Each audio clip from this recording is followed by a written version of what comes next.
আসসালামু আলাইকুম, welcome back to new video. আশা করি আপনারা সবাই ভালো আছেন। আজকে আমরা দেখব সেকেন্ডের মধ্যে কিভাবে ল্যাপটপ বা ডেস্কটপ থেকে স্ক্রিনশট নেওয়া যায়। তার জন্য আমরা স্নিপিং টুলস ইউজ করব। স্নিপিং টুলসের জন্য আমরা ল্যাপটপ বা ডেস্ক স্টার্ট মেনুতে যাব এবং এই জায়গায় সার্চের বাটন লিখব স্নিপিং টুল।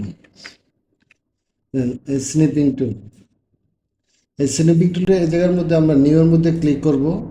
এখন আমরা স্ক্রিনের মাউজের লেফট বাটন চেপে আমরা যতটুকু পর্যন্ত ড্রাগ করব ছেড়ে দেব। এই দেখেন আমাদের এই যে স্ক্রিনশট হয়ে গেল। এটাকে আমরা সেভ করতে পারি। এই জায়গায় স্ক্রিনশট 2204 দেওয়া আছে, এটা ডেস্কটপে সিলেক্ট করি।